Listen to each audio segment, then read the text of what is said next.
Pues lo he dicho, bienvenidos.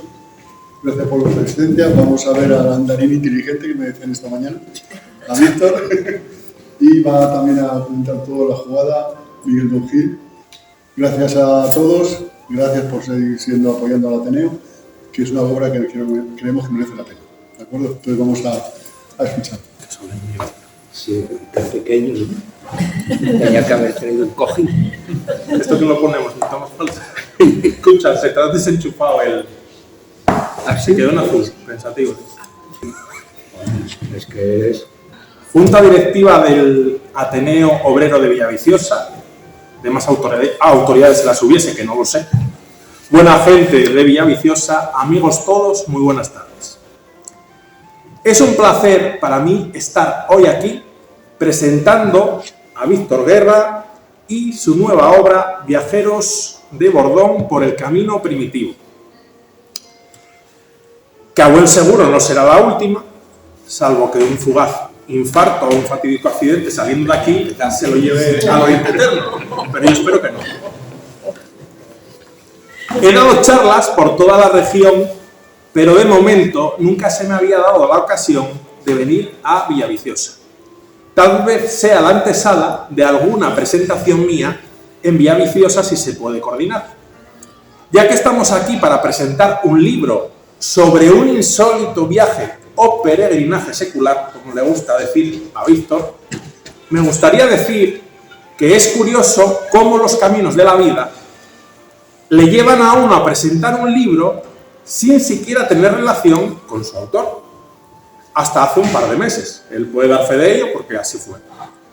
Creo que no tengo un mérito específico para ser el presentador en la tarde-noche de hoy de Viajeros de Bordón por el camino primitivo. Más allá de mi sentida amistad con ese gran amante del patrimonio asturiano y divulgador universal, Sur de Morán, quien por más de 3 décadas nos ha acompañado a todos los asturianos desde sus programas en televisión y radio, para hablarnos de caminos, entorno rural, tradiciones, leyendas, historia.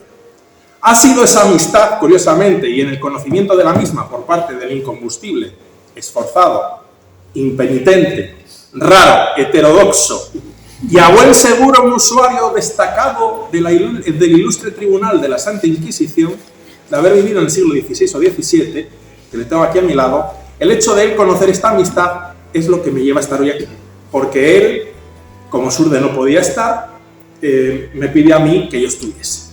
Y yo no lo dudé un instante, a pesar de que hubiese sido tu segunda elección. Espero que eso no pase para la próxima.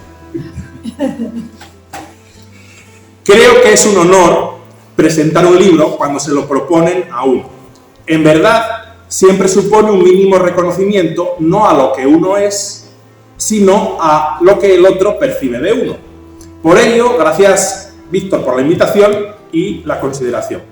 Dicho lo anterior, habiendo asumido el compromiso de presentar el libro y teniendo un ejemplar en mis manos, que he diseccionado, está subrayado, lo tengo, para que se vea que me lo he estrujado. Te han ganado la cena. Bueno, ya con eso ya me voy contento a casa. Creo que lo mejor que podemos hacer es compartir este gran libro que ha escrito Víctor.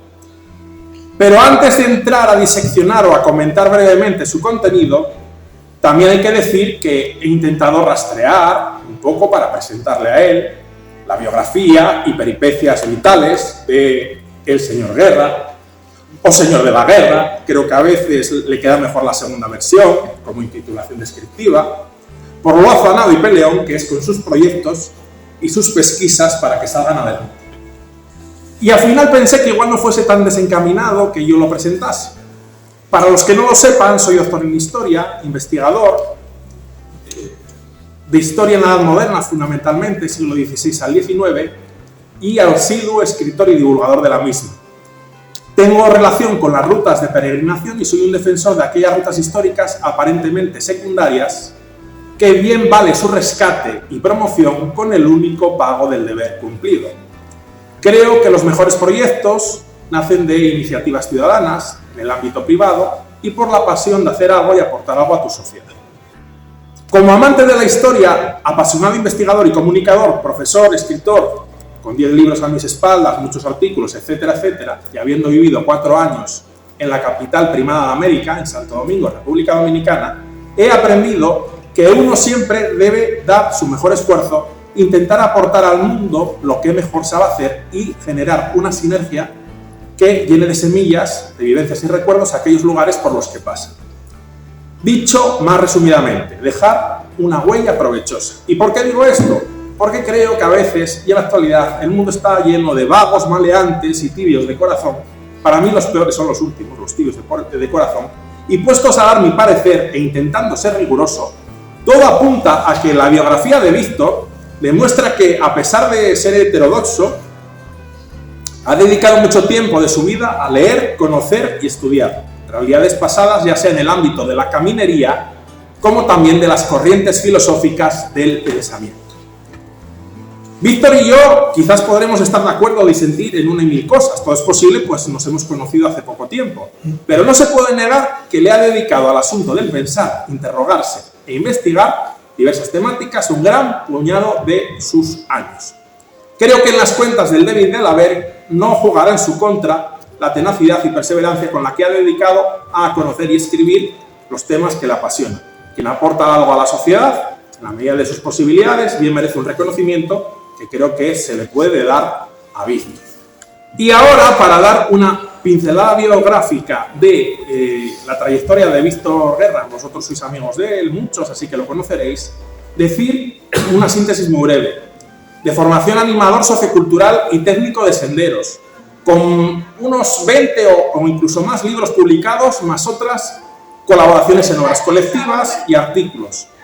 Autor de varios proyectos de rutas, también proyectos culturales, autor de 8 o 9 blogs y página web, no sé de dónde saca el tiempo, que son de diversa temática, y otras cosas que os ahorro para que no sufran el aburrimiento. Ahora quisiera decir, para terminar, que para eso lo he leído, unas breves palabras sobre qué me parece el libro, su contenido, que hoy presentamos y algunas cosas que considero que se deben destacar de esta obra inusual de Víctor Guerra. En primer lugar, el libro de entrada para mí es inclasificable. Tranquilo, que ahora que esto mejora. Para mí, eso espero. Está nervioso. Para mí no es una bitácora de viaje al uso, aunque así se nos presente. Él mismo lo viene a decir en algún momento. No es tampoco una guía turística, no es un libro de historia, no es un libro de psicoanálisis, no es una guía gastronómica, no es un estudio sociológico ni antropológico, no es un libro sobre espiritualidad secular, no es una autobiografía, no es ninguna de estas cosas, pero todas en conjunto. Por eso creo que todo esto unido hace de este pequeño libro un libro intenso e interesante. En segundo lugar, nos muestra las intimidades de una relación de dos hermanos, que está muy presente a lo largo de todo el libro, que caminan juntos y sufren un proceso continuo de hermanamiento, enfado, odio, alejamiento, acercamiento, comprensión, eso sí, acaba con final feliz. En tercer lugar, bueno, hasta que se demuestre lo contrario. En tercer lugar, su viaje y sus vivencias están salpicadas de sugerencias, recomendaciones y críticas de cuestiones que podrían, a su juicio personal, estar mejor planteadas en diversos aspectos del camino primitivo, e inclusive analiza el comportamiento de las personas y personajes que aparecen en su caminar. Con todo, se debe reconocer que ese carácter crítico no lo usa con el resto, pero se guarda él de ser autocrítico consigo mismo, y eso me sorprendió favorablemente, porque él es dardo de sus críticas. Él reconoce sus limitaciones, sus características particulares e incluso sus defectos. Yo creo que el mundo de hoy en día sería un lugar más hermoso si la gente supiese reconocer sus defectos. En cuarto lugar, se observa un conocimiento de la bibliografía sobre las peregrinaciones a Santiago de Compostela grande, cosa que me pareció muy positiva. Conoce las publicaciones más rigurosas a nivel de la historia del Camino de Santiago, que no es muy común en las publicaciones que hacen alusión a los caminos de Santiago. En quinto lugar, se intitula Viajero o gente del Bordón y no peregrino. lo que encierra una filosofía personal que no quiero desvelar porque me gustaría escuchar que él mismo la explique en su intervención, pero que entiendo que es muy profunda. Eso de que se considera viajero o gente del bordón. En sexto lugar, ya queda menos, no se me aburran, refiere una interesantísima variedad de términos y definiciones más o menos coloquiales que se han ido fraguando en la historia contemporánea del camino y que todo peregrino o transeúnte de los caminos debe conocer, como bicigrinos, turigrinos, transilvanos, quechua, etcétera, etcétera, que si él quiere los explicará y si no, no, para que ustedes lo lean en el libro. En séptimo lugar, su interés por referir el estado de la conservación del patrimonio, ya sea civil o espiritual, público o privado, que dé a su paso en el camino primitivo, haciendo llamados a la necesidad de su preservación y mejora, creo que es meritorio también. En octavo lugar, crítica de algunos vicios del camino en la actualidad. Y permítanme leer 2 párrafos únicamente, porque hablan por sí solos. Esto me recuerda a lo de las noches blancas de Dragón. No diré que hoy el camino, esto lo dice él, si no les gusta, las culpas para Víctor. No diré que hoy el camino sea una farsa, aunque sí que en momentos dados dicha construcción ha rayado la tramoya político-cultural religiosa. Esa que los poderes políticos y los agentes turísticos e incluso los adláteres religiosos han ido articulando a través de los viejos caminos jacobeos hispanos. Una crítica profunda a la realidad actual, habrá gente que esté a favor o en contra, pero es muy profundo en sus análisis. Creo que ya he dicho bastante para introducir a Víctor y su obra. Para concluir mi intervención, solo quiero decirles que no hagan demasiado caso a mis palabras, olvídense de ellas, siéntanse libres de valorar el libro ustedes mismos, disfruten de lo que nos tiene que decir Víctor ahora y, por supuesto, lean el libro y disfruten de él. Gracias por su atención.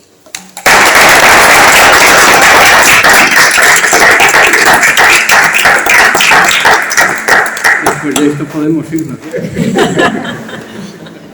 Bueno, generalmente aquí el amigo y el otro amigo Sur, de hecho, solemos tener tendencia a meternos en patatales y este es uno de ellos, porque el libro es la presentación del libro, que no tiene mucho que ver con Villaviciosa, porque es el camino primitivo que empezaría en Oviedo, aunque yo lo empecé desde aquí.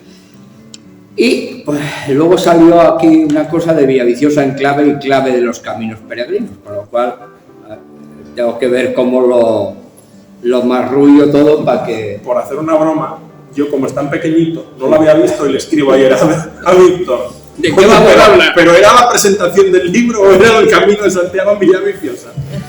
Bueno,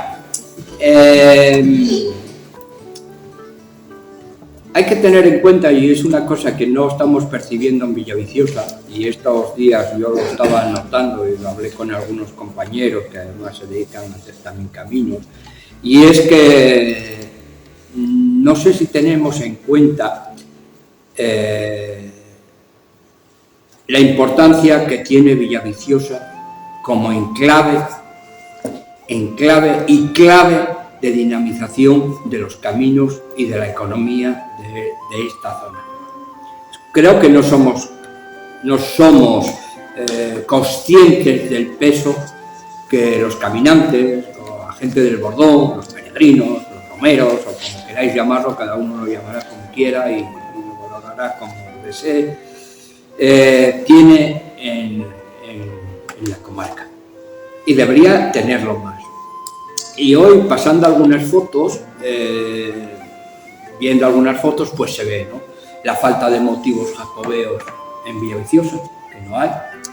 Por aquí pasa todo el mundo por el camino del norte. Daros cuenta, Villaviciosa tiene 3 caminos, o sea, 2 caminos más las variantes, más otro que se olvidó, que es el de Santa Mera, que baja a Rodiles, va a San Salvador de Portus, pasa a Deva, ahí sería otro.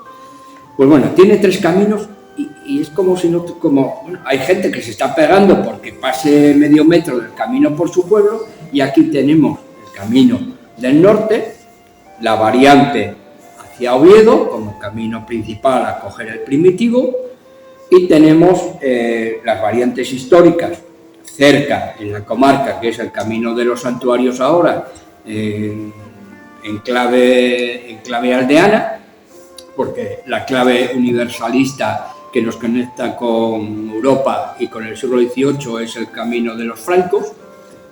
La señora Berta Piñán le gustó más llamarlo camino de los santuarios, o sea que lo bajó de categoría, ¿no? Que fue por el camino que fue y vino, o uno de ellos, Beato de Liébana en el siglo VIII a camino de Santianes de Pravia, con lo cual un camino principal lo hemos convertido, pues eso, el camino La Calellina, pues, camino de no sé dónde, ¿no? Y eso a mí, de alguna manera, me molesta, pero no es solo único de Villaviciosa, ¿eh? O sea, yo estoy notando que hay cierta desidia más allá de la fanfarria turística a lo que es, no digo la peregrinación desde un punto de vista espiritual, sino lo que es el hecho de caminar. Se hizo siempre, que fue el peregrino no era nada más que aquel que salía de su casa, o sea, era un caminante, y no se le está dando la importancia que tiene. La prueba es que, por ejemplo, el libro anterior de los santuarios, de los caminos a Santo Toribio de Liébana, no se presentó ni en potes. O sea, que eso ya puede daros lugar a... No hubo manera, en 3 años no hubo manera de encontrar el día, el sitio, el lugar, bueno, y los ayuntamientos de Asturias, pues no han sido receptivos, ¿no? Y sin embargo, ya hemos ido varias veces grupos de aquí a Santo Toribio, que es verdad que Santo Toribio para nosotros tiene muy poco peso.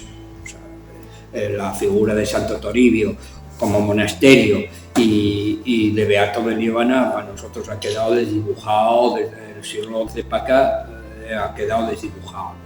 Pero bueno, el que haya gente, el que se haya hecho un camino de los santuarios, el que se haya señalizado, el que se haya pagado no sé cuánta parafernalia o fanfarria turística, debería, creo que, estar apoyado también por aquellos que nos dedicamos a escribir sobre esos temas o a hacer guías, etc. Y la realidad es que no hay manera. Por tanto, el libro se presenta aquí porque vivo aquí ya hace unos cuantos años y me parecía que era un buen arranque para luego, cuando venga de un viaje que tengo previsto ahora para Portugal, intentar al menos presentarlo en los ayuntamientos hasta el límite con Galicia, hasta Gran Danesa. El libro, que, como decía Miguel, ¿qué es? El libro es un libro curioso que recuerda un poco a lo que hoy presentaba Meana. También es un libro de recuerdos, es un libro, hay que tener en cuenta que yo salgo en este libro con esa otra persona que está ahí, que es mi hermano, pero con el cual yo no viví prácticamente. Yo me fui de mi casa a los 16 años y bueno, y eso se deja ver en el libro. O sea, yo creo que nunca pasé tanto tiempo con mi hermano como cuando estuve con él en el camino. Claro, eso trae, pues imaginaros, somos mundos diferentes, culturas diferentes, formas de ser diferentes. Yo pensé que era metafórico cuando lo decía. No, directamente. O sea, quiero decirte que él está en otra onda y en un momento dado, pues, pasa, que estamos hablando de ti. Y además, de verdad, estamos hablando de ti. En directo, aquí. En directo. Mira. Y bueno, creo que no pasé tantas horas con una persona de mi familia, digamos, como con él. Y claro, eso en un camino, pues, da mucho de sí, y igual que da mucho de juntarse, da también mucho de separarse, y eso se deja manifestar en el libro. Decía un compañero que no dejaba títere con cabeza ni que había respetado a Maki, que bueno, es José Javier, pero lo llamamos Maki en el libro. Y al final también intenta ser, y no era esa la intención, y era retratar lo que es el camino. El camino desde una perspectiva personal. O sea, nada de elocuencia, pues estoy un poco cansado, leo bastante y escribo bastante y hago crítica bastante de libros, y estoy un poco harto de libros rimbombantes, de mucha estructura literaria, de mucho crecimiento, y quería hacer un libro sencillo. Otra cosa es que lo haya logrado, y era un libro contar a la pata a la llana. Que él es un cabrón y lo es. Y cuando se lo tengo que decir, se lo digo. Lo mismo me lo dice a mí, ¿no? Y a la vez quería contar lo que son los caminos, ¿no? ¿Qué sucede en los caminos? Lo tenemos muy idealizado, vemos a la gente pasar con las bolsas y tal, pero digamos, ¿qué pasa en los caminos? Y eso era lo que quería un poco contar. Me llevé yo mismo una sorpresa, porque este viaje se hizo en el 2017, ¿no, José? El 17. Y terminó siendo un retrato sociológico de cómo cambia el camino y la velocidad a la que cambia. Cosas que en el 17, o sea, en el 17 no había wifi en los pueblos. O sea, o llevabas dinero, o tenías que coger el autobús y ir a un cajero a no sé dónde, o llamar a la Guardia Civil y decir, oiga, que yo no puedo pagar aquí porque no tengo dinero. Hoy hay wifi, hay datáfonos, o sea, en 4 años el camino ha cambiado tremendo. Claro, entiendo que algunos ayuntamientos no quieran ayudar a presentar, porque claro, en grado, ¿qué digo? Que llegamos a un albergue en el que voy a estar hospitalero, y me encuentro con una señora americana que no entiende castellano y yo no entiendo inglés, con lo cual lo que nos dijo es que no había plaza. Y, bueno, pues nada. Entonces nos fuimos a un piso patera, y lo cuento.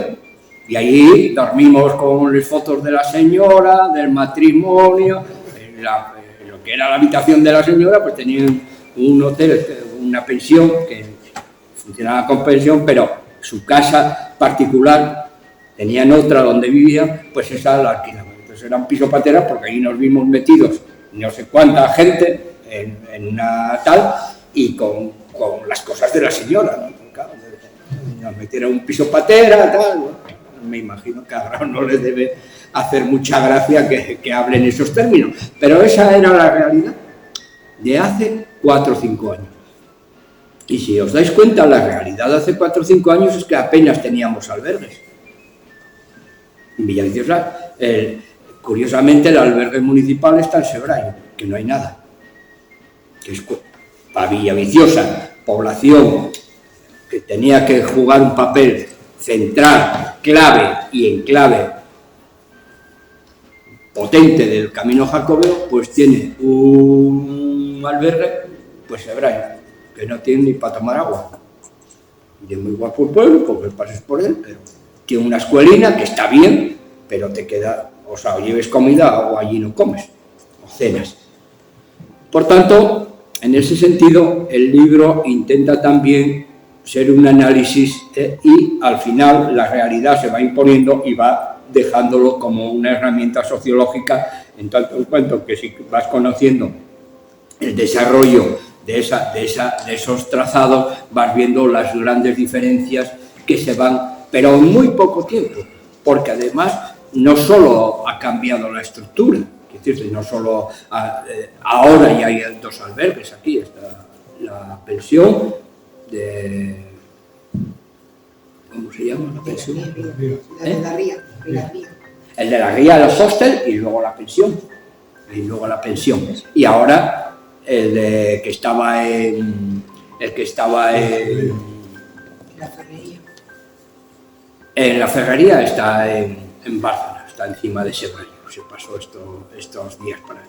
Con lo cual, para que veáis que en muy poco tiempo, en 5 o 6 años, esto pegó un cambio brutal. Tanto es así que no somos capaces ni tenemos noción de que en este momento hay 100 y pico personas en esta villa Camino de Santiago. Todos los días de Dios, desde mayo, 100 y pico personas. Y nosotros, aquí no lo puedo contar, no lo puedo controlar, pero lo controlo por grado. Tenemos un albergue allí, en el que voy a estar unos días y luego está el albergue privado. No hay plazas. Eso quiere decir que estamos caminando o están caminando 100 y pico personas todos los días. Eso es una burbuja económica importante, ¿no? Y yo creo que con esa gente teníamos que tener detalles como esos. Yo lo hablaba antes con los antiguos dueños de la panadería de la que está en el parque, en esos plafones que hay, pues de poner unos dibujos de un peregrino, es decir, tener simpatía, ¿no? O lo que se dice, tener un poco empatía con una gente que solo está con unas horas y que se va, pero que es un río de dinero, que deja 2 euros aquí una cerveza, que 15 en un albergue, en el supermercado, que compra al zapatero. O sea, necesitamos todo eso y somos un pequeño río de dinero, muy pequeñito, pero que al final de 10, 15 días dejamos 500 o 600 o 700, cada uno lo que crea conveniente, porque estamos perdiendo una oportunidad y deberíamos analizarlo. De cuando uno entra en la villa, ahora todos tienen, ya no todos, pero cuando esa realidad la notas cuando vas a Galicia. Pasas a Galicia, una silueta de un ciclista con su mochila, unos peregrinos, una pareja, una estatua, un monumento, un homenaje. Aquí lo único que conozco un poco tal es una cosa que hay en la venta al Fresno, ahí al pie del Sebrayo, que se llama el Peregrino Cansado, que en su parque de lo que son unas viviendas turísticas tiene un pequeño recodo que entras y tiene ahí un banco y tiene gratuito además, o sea, tiene para calentar, que te puedes incluso hacer allí algo y tal. No es nada más que eso, pero eso en Galicia se repite, no mucho, pero se repite. Encuentras agua de una señora que coge y pone agua a cuenta de... Tenía poco, pero me dejan 10 centímetros o 2 centímetros, tal, no sé qué. Eso hace un montón. Aquí no hay nada en ese camino. Es un camino en el cual pasas y es como un desierto, ¿no? Somos un trasunto. Es verdad que la zona del Primitivo cambia porque allí no hay una serie de desarrollos económicos como hay aquí, y entonces tienen que luchar por lo que tienen, y ahora están apretándose para que eso sea una realidad. Aquí, como vivimos en muchas otras cosas y lo que prima más es el turista que el peregrino, pues digamos, es una cosa que la tenemos ahí, y cuando viene el verano pues tenemos los problemas que tenemos. El libro lo que hace es contar el viaje desde Oviedo hasta Santiago, acompañado por mi hermano, bueno, pues todas las coyunturas que se dan en el viaje, que nos vamos. Yo no suelo juntarme con nadie, no porque huela mal ni porque tenga manía a nadie, sino porque hago mis viajes, por ejemplo, hablando de todos esos calificativos, los transilvanos.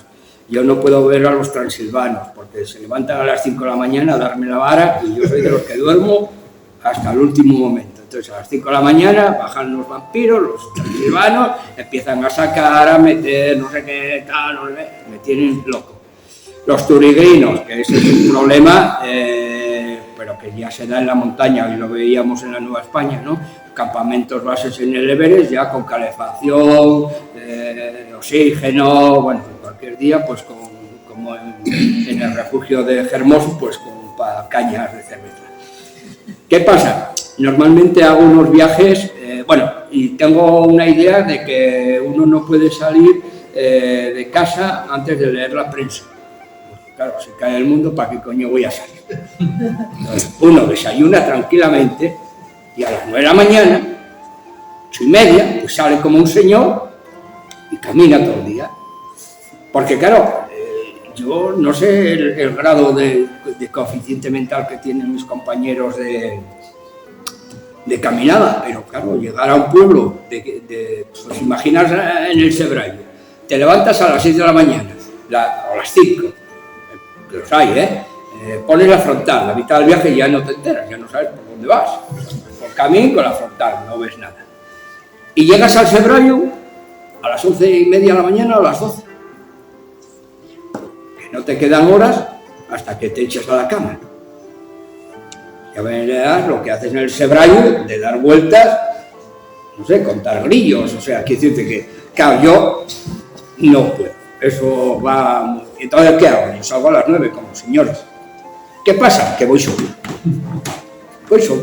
porque todo el mundo ya lleva 2 horas caminando.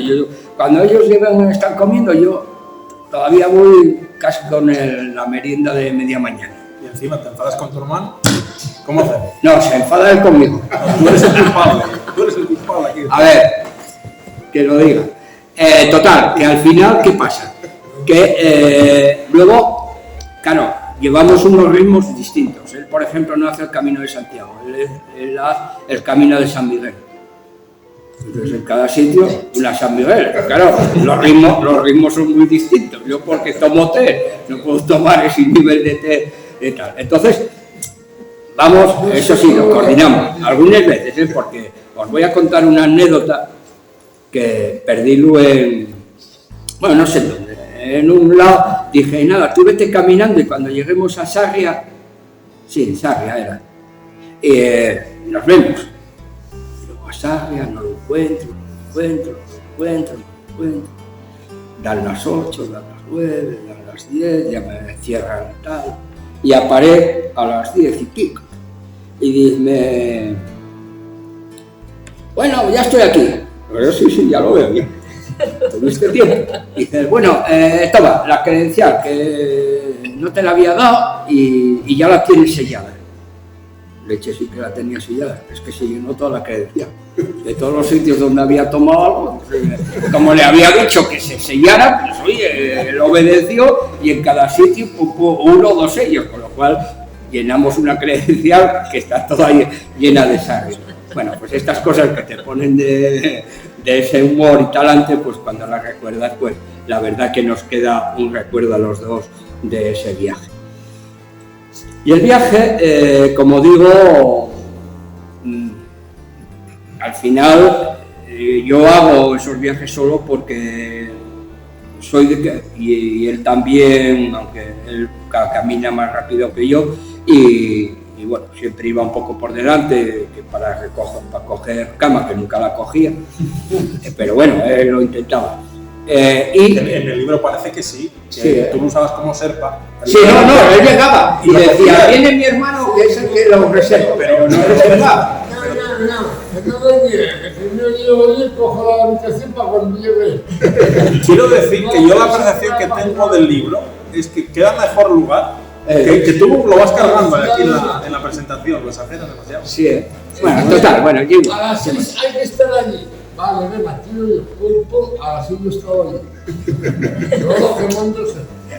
Bueno, total, que yo hago unos viajes que no son fáciles de acoplar y bueno, y ahora que puedes reservar, pues son más fáciles. Una vez que reservo yo no tengo que estar pendiente de si duermo, porque ahora otra cosa es los corricolaris.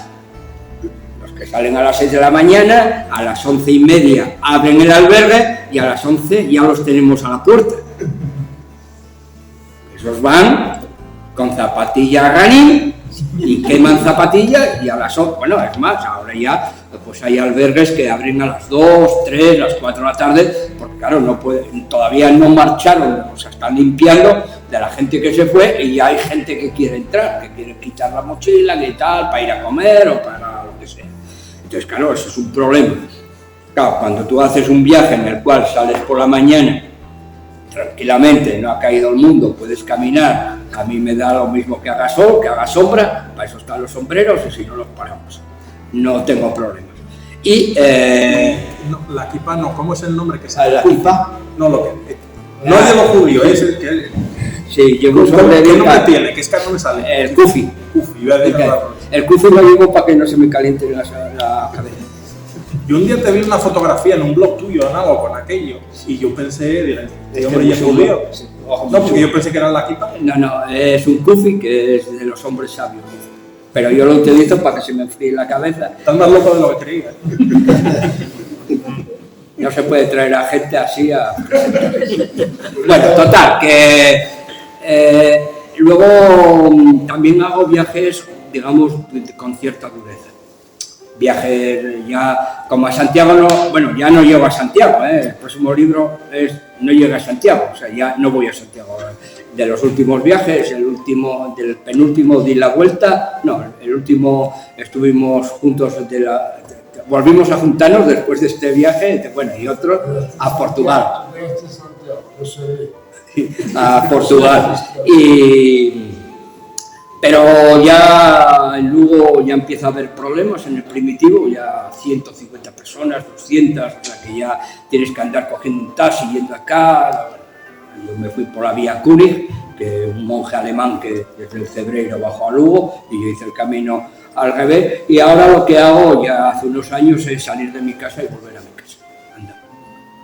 Entonces unas veces vengo por la costa, otras veces vengo por Río Merón, otras veces vengo por donde me apetece, porque los caminos oficiales son oficiales porque alguien los marcó, pero antiguamente los peregrinos o los caminantes iban detrás de los arrieros. Entonces yo no sé para dónde van, ellos no llevaban mapas, no sabían, ellos sabían que tenían que ir al oeste, a Santiago o a Oviedo. Primero fue Oviedo que Santiago. Y el que primero que fuera para ese lado, a mí que más me da ir por aquí, por Ballina Oscura o ir por las Bazas. A mí con que me lleven para allá y me conduzcan, pues contento, será más duro y tal. Entonces, otras de las ocupaciones que tengo, ahora voy dejando ya otros temas, es recuperar caminos antiguos. No tanto para que se señalicen, porque es una tontería señalizarlo, primero porque no se van a hacer, segundo porque es una liada y hay que luchar mucho y ya no me queda tiempo para perderlo en luchas oficiales de camino tal. Y es recuperar caminos, por lo menos que se conozcan, ¿no? El camino, por ejemplo, que hablo de Santa Mera, que bajaba Rodiles, pasaban barcas y iba a una iglesia que no queda nada más que unas ruinas perdidas en no sé dónde, que todavía yo no las encontré, que es San Salvador de Portos, que está encima de la urbanización de Rodiles, la urbanización que está para detrás. Pues ahí había una iglesia que se llama San Salvador de Portos, que viene gitada todos los caminos salvadoreños desde el siglo VIII, desde Aquisgrán hasta San Salvador de Oviedo. Aquí tenemos San Salvador de Priesca, San Salvador de Selorn, de Mor, etcétera, etcétera, etcétera, y puedes ir por ellos hacia allá. ¿Qué quiero decir con esto? Que de alguna manera deberíamos tener, y vuelvo a repetirlo, y ya termino con esto. Entonces hago caminos de recuperación. Por ejemplo, ahora voy a ir a Braga a hacer un camino que es Geira y Arrieros. Ya el nombre de Arrieros ya os podéis imaginar. Calzada romana de la Braca Augusta a Lucus Asturno. O sea, piedra, ríos y nada de población. Y 4 pueblos. El primer bar de la primera etapa está a 18 kilómetros. Eso es el mejor de los casos. Los demás, imaginaros cómo es. O sea, son caminos que se hacen muy solitarios, tienes que estar un poco de navegar, no te puedes cabrear contigo porque no te puedes apuñalar, entonces tienes que ser un hombre o una mujer sufrido. O sea, eso es de decir, metíme aquí y hay que terminar, ¿no? Y entonces, ahora mismo, estos días me escribía un chico que me decía, va por delante de nosotros una italiana que no sabemos dónde duerme ni qué hace y está metida en estas rutas, digamos, porque son duras, son muy largas, no tienes poblaciones. Imaginaros, si conocéis aquí, no sé, ¿cómo diría yo? Lo de Nievares para arriba, 30 kilómetros así. Sin poblaciones, nada más que monte, bosque y eso sí, antigüedades las que quieras. Allí, monolitos de los romanos, pues uno aquí y otro más allá. El puente, que aquí tenemos el de la Yomba ahí para Colunga, como esos, 300, quiero decir, pero son caminos sin servicios apenas. O sea, tienen una pensión, pero en cuanto hay en cuanto viene la brigada del desbroce, adiós pensión, ya no hay pensión. Y bueno, si vas de single como yo de solo, pues son 45 de la ala, solo dormir. claro, si fuera con otro o otra, pues serían 20. Pero bueno, entonces, hago ese tipo de camino.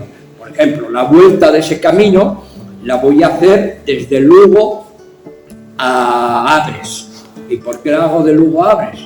Porque hay un antiguo camino que va por Meira, el gran monasterio de Meira, cerca de Pontenova, y entraba en Agres, entraban en Agres, San Salvador de Agres, que venía por San Salvador de Piñera, San Salvador de Agres, iba al gran monasterio de Meira, un monasterio benedictino de Meira, y subía a Lugo por el Castro de Brañalonga.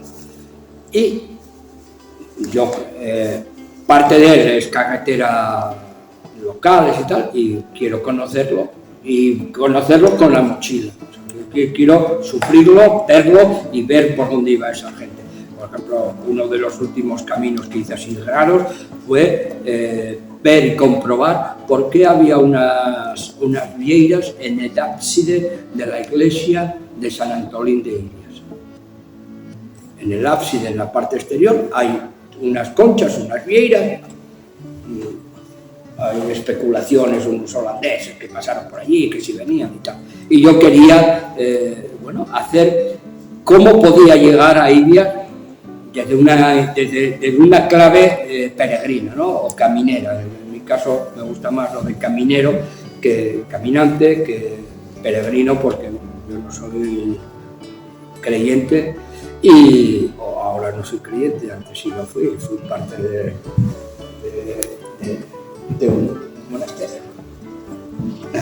Era una cosa que yo te iba a preguntar.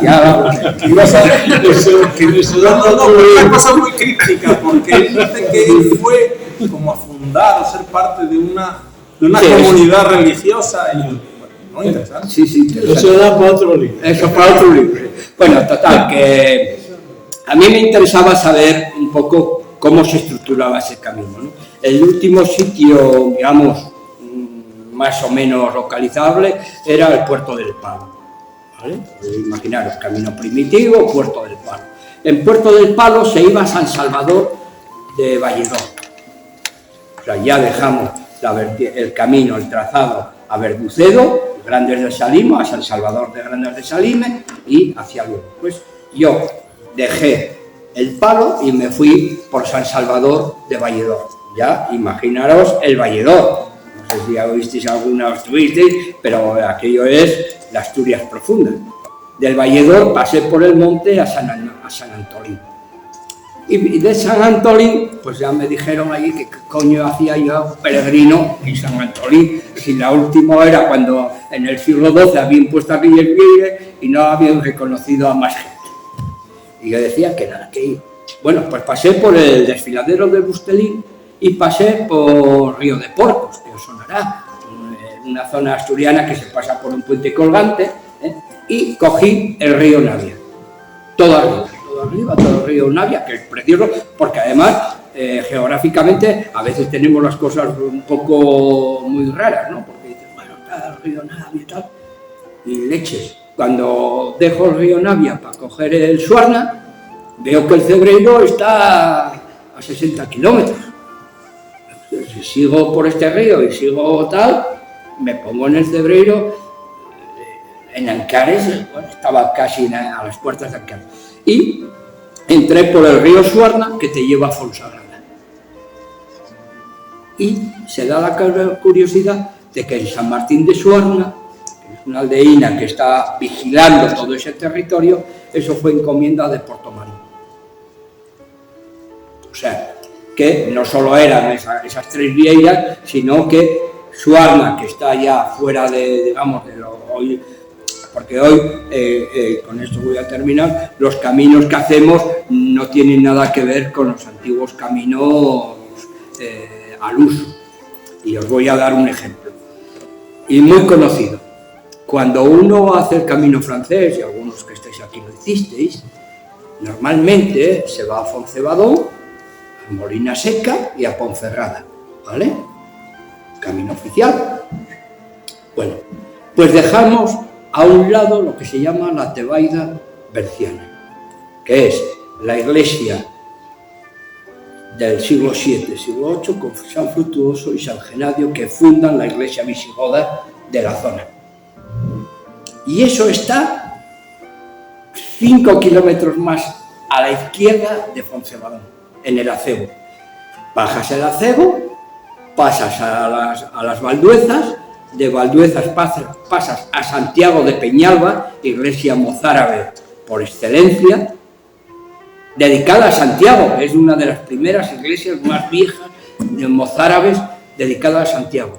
Vas a lo que llaman el Valle del Silencio, que es el valle donde vivían los eremitas, o sea, los monjes eremitas, Genadio, Frutuoso y toda su gente, dormían en unas cuevas que todavía están allí, que se llama el Valle del Silencio.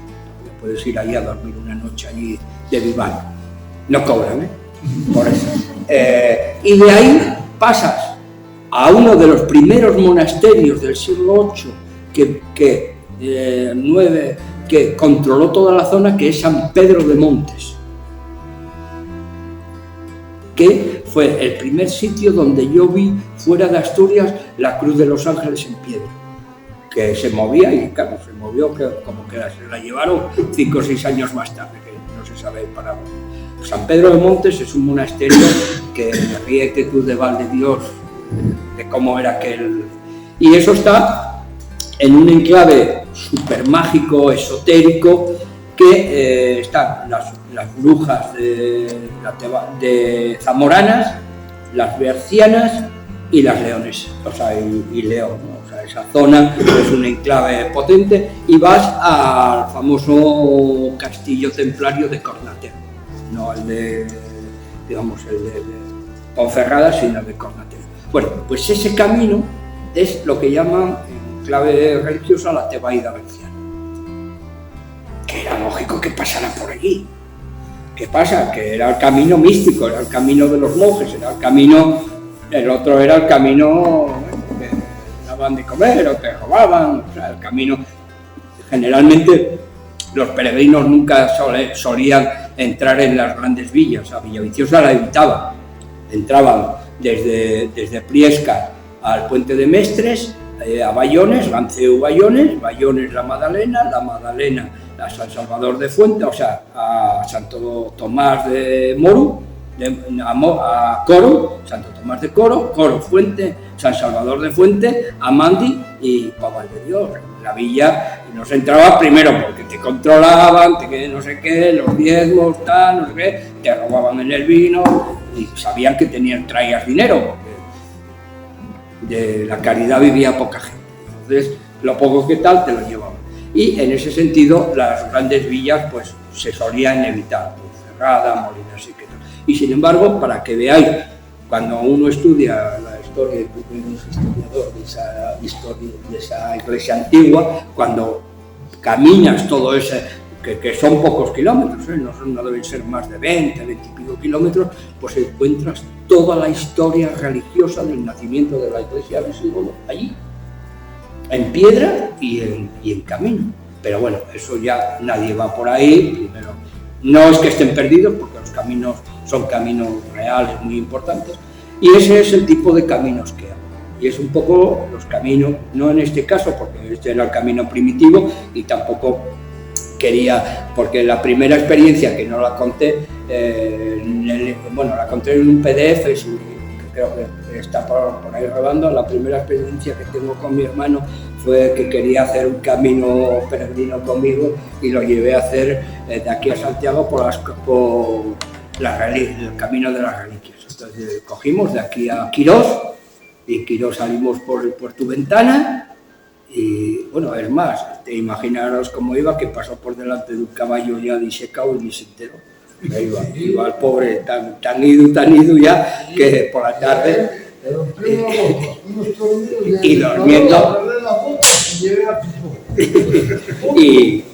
y bueno, fue un camino que nos tropezamos con el camino olvidado, que no habíamos leído algo que no conocíamos, y de repente ahí cuando llegamos a la Omaña, unos holandeses de 2 metros con una vieira colgada, y esto como lo diría, y estos hombres, ¿para dónde coño van?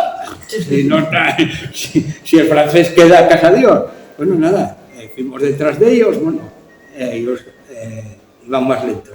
Y hicimos el camino olvidado. Y esa fue, digamos, la primera experiencia juntos, una experiencia muy dura porque no había albergues y no estamos hablando... 7 días sin ver un mar. ¿Eh? 7 días sin ver un mar. Sí, ¿para qué querías verlo? Quiere decir que 7 días sin ver humanos, e iba contigo. Quiere decir que no te cuenta como humano. No, porque va más para adelante. Llegamos en la verde, traía llamas, me llamaban que estaba en el monte, tío. Cuando bajaba, oye, pero bajo medio, no, si quedan 10 kilómetros, tiramos. Bueno, pues un poco es esta historia, ¿no? El libro lo tenéis a disposición aquí, que lo tiene... sí, lo tiene... y no voy a daros más la coña porque ya llevamos... No sé si pasan unas fotos. Bueno, este es la salida. Ahí tenemos, de las pocas veces que tenemos fotos juntos, ya saliendo de Oviedo.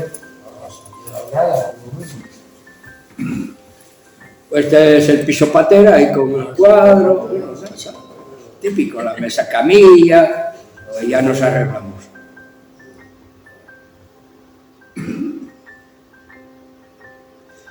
En este momento, nosotros en este viaje tuvimos un poco problema porque desembarcó un grupo de mallorquines o canarios y claro, lo llenaban todo, no había sitio, iban delante de nosotros y hasta que no los pasamos, o sea, lo llenaban todo. Hoy hay un problema porque hoy hay 100 y pico personas en este camino, que son muchas para la capacidad de albergue que hay. Este es el monasterio de San Salvador de Cornellana, que tiene albergue. Está muy bien, para poca gente, para más aquí en las fuentes estas. Mira, qué cosas. Estos son los pequeños detalles que hay en Asturias, ¿no? O sea, con el tema peregrino, algunas figuras, algunas pulseras que deja caer la gente. Esto ya es en la zona de Tineo, bueno, entre lo que es Salas y Tineo. Esto es Bodenaya, que es uno de los albergues míticos que además ahora uno de los dueños que tuvo está viviendo en la zona de San Esteban, aquí en Ribadesella. Bueno, en esos viajes eróticos, ¿qué más quisiera? En estos viajes heterodoxos, pues no podía dejar de visitar, por ejemplo, esta es la tumba, y es para que veáis la sensibilidad que tenemos. Esta es la tumba del último presidente de la República Española en el exilio, José Maldonado, que es de Tineo. Como veis, una tumba sin más, ¿no? Bueno, esto es un albergue, antiguo albergue, en la zona de la Espina. ¿Sabíais cuánto le daban al arzobispo de Santiago por la explotación anual de este chiringuito? 2 bueyes enteros al año. O sea, que es como si te regalaran ahora 2 tractores. Tener 2 bueyes ya era... Bueno, este es el monumento que se hizo a José Maldonado en Tineo, que nadie sabe qué es. Pero bueno, ahí está. La casa la tiraron el otro día por abandono. Este es un albergue y es un poco la sensibilidad, de cómo aquí cuesta la sensibilidad, ¿no? Como el camino, y nosotros hemos cambiado también, que os lo estaba explicando, lo dejé colgado, los peregrinos hemos cambiado. O sea, somos a veces más turistas que peregrinos. Entonces antes nos valía un colchón tirado en cualquier sitio y si no nos valía una escalera. Hoy ya la gente pide unas mínimas condiciones, ya quiere pagar y tal. Y por ejemplo, una de las cosas que debería ser pues las cortinas, no tanto para la zona de tal, sino también en las literas, que tú te puedas desnudar o te puedas quitar cualquier cosa. Y además ahora que hay más señoras que señores en en los sitios, pues muchas veces ellas se quejan de tener un poco intimidad, ¿no? Que bajes tú, y sobre todo ahora con estos que están todo el día con el teléfono, que corren y que están muy cansados y luego están hasta las 3 de la mañana con el teléfono poniendo fotos y tal, pues están todo el día con la luz. Y bueno, que cada litera tenga una cortina no estaría de más. Bueno, lo que decía Miguel, el tema patrimonial, nosotros cuando vamos rastreamos todo lo que podemos, la heráldica, las casas. Como llegamos no con mucho tiempo, pero bueno, nos gusta saber dónde estamos y dónde pasemos. Este es el Hotel Meraz en Tineo, que sus partes de abajo antes eran como esto para dar conferencias y se dieron cuenta que de conferencias no se vivía y lo que habilitaron fue literas y poner muy inteligentes. Un spa. Un spa y todo, sí. Mira, la fotografía anterior era para la portada del libro. Bueno, o sea, ahí no salió tu hermano, pero mira que es muy guapa. Voy a ir de turista con los pantalones cortos, ahora no se puede ir así, da vergüenza. Esta es Isabela, esta la encontramos una portuguesa, una matemática, profesora, la encontramos cantando ahí sola, perdida, no sabía dónde estaba, muy loca. Y cuando llegamos arriba del alto de Tineo, cayendo para Pola, ahí la encontramos, a Isabela, y por ahí andamos con ella, muy loca. Esto es Odona, también otro de los monasterios abandonados, que por cierto, por aquí no pasaba el camino, hasta que el rey dijo que hay que rentabilizar esto que tengo aquí, y el abad necesitaba gente. Entonces, derecho de pernada, y ahora todos los hijos bastardos del monasterio, a trabajar para el monasterio. A ver, es un dato que tú das y yo no he podido contrastar. Derecho de pernada a los frailes. ¿Quién sabe lo que estás diciendo? Sí. Bueno, a ver si lo puedo contrastar. O me dices la fuente, porque a mí me resultó un poco sorprendente. Pues es, porque era la única manera de dotar de mano de obra a los monasterios, y no de cómo se iban a llenar los monasterios. ¿De creyentes? Bueno, ¿Qué libros consultas? yo fui mónaco en Hungría. ¿Qué libros consultas? Te lo digo de primera mano. A ver, pero allí no teníamos derecho de pernada todavía. Bueno, esta era una cafetería en Pola, muy guapa, que cerró. Es otra de las cosas que se está cerrando. La gente está muy cansada, el COVID hizo tal y ya no aguantan más. Están cerrando por el camino ya, cantidad de cosas de esas que ibas y tal, y ya no abren a más, que bueno, si no cerró, para el mediodía, para el café de los paisanos.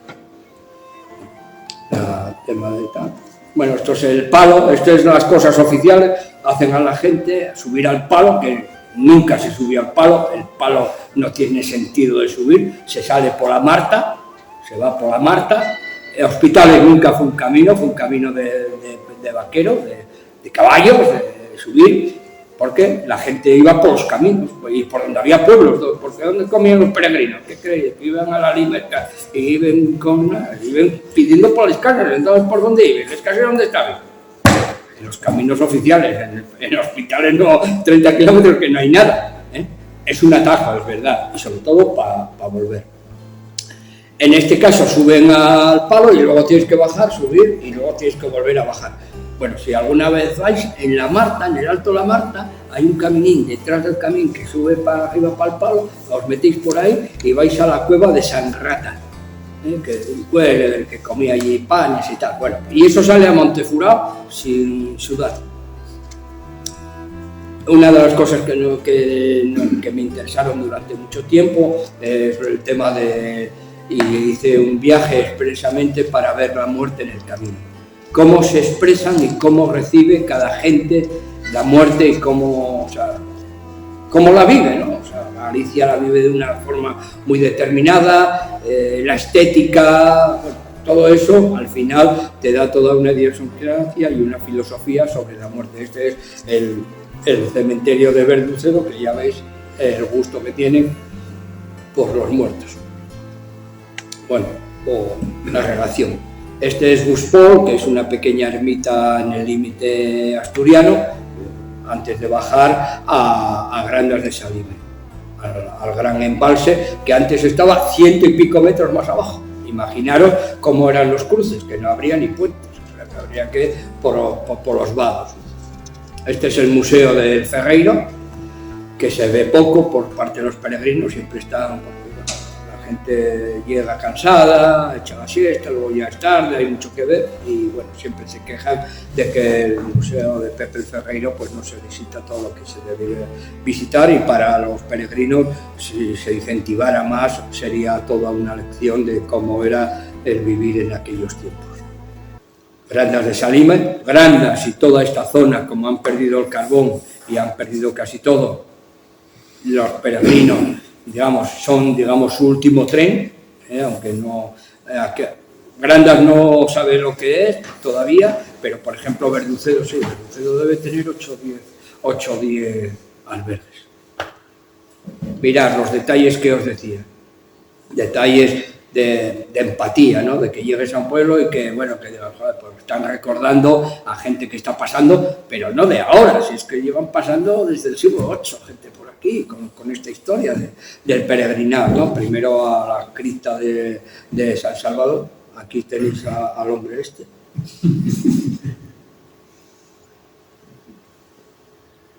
Bueno, aquí, aunque la veis de espalda, la vais a ver. Esta señora del gorro tiene 83 años, la americana. Ella iba con un viaje de tal y iba haciendo por tramos, que la llevaban en furgoneta, hacía 10 kilómetros y la señora ya se daba por satisfecha y luego hacía por la tarde otros 5, 6 o tal, o lo que le apetecía. Mirad, empieza a cambiar ya la estética de los albergues, sobre todo en Galicia, digamos, se han dado cuenta. También es cierto que los caminos en Galicia entran por el culo del mundo. Entran por lo más profundo de Galicia, allí no hay industria que les haga competencia, entonces o viven de esto o no viven de nada, y luego tienen una mentalidad que no llevan un parche negro, y son del montoní, repetir, repetir y repetir. Repite el desayuno, repite otro, y al final el montoní, tengo que hacer el mismo trabajo, tengo que estar aquí. El que cobra 30 es si ya no vuelve. Estos son más de el poco a poco, el repetir, el repetir, el repetir, el repetir, y esa estética está cambiando y se nota, ¿no? En la zona de... Bueno, para que veáis, ¿sabéis lo que es esto? Un albergue. Pero ¿sabéis lo que fuera? Una granja de gallinas. En Ferreira. Llegamos allí y no, la granja, no sé qué y tal. Y lo que les faltaba era, en ese gran tal, por tener una muestra museística, digamos, fotográfica de cómo fue la reconversión. Porque es increíble, o sea, como una granja gallina, o sea, le dieron la vuelta y pusieron en medio de la nada, porque es una zona que es un auténtico cuello de botella, donde hay que ir a Lugo, volver, no sé qué, porque y estos metieron ahí en esa granja de gallinas un albergue. Guardaron una parte de la estética, mirar estos detalles, ¿no? Pues Santiago, pues, podía haber en Santiago otras cosas. Bueno, mirad, por ejemplo, este hombre abría el bar y estaba pintando, pues, peregrino, que sepas que allí, bueno, puedes desayunar, ¿no? Que te sellan, ¿no? Por ejemplo, aquí, uno de los problemas que tenemos es donde sellamos. Nosotros hicimos el otro día en Santo Toribio y trajimos seis sellos, y gracias, porque llegas a nadie y dices, no, los sellos, mira, no te voy a poner los sellos, que luego tengo que ponerte el CIF. Pues nada, lleva así 6 años. Y entonces, pues estos detalles, yo creo que no es que te atraigan más, pero dan un cierto ambiente. Desde Gijón hasta Tremoñes, yo intenté que si ya no conté un sello de Galicia. Nada, ¿para qué? Mira, detalles de este tipo. Esto es en medio de la nada, una señora tenía allí una especie de banco, pegó allí, que lo vio en algún lado, pegó unos zapatos y tal, y ahí tiene. Y ahí hay gente, bueno, bebiendo, deja unos centiminos y ahí están. Santiago, y aquí se acabó. Encantado de conoceros, Santiago y Cierra España.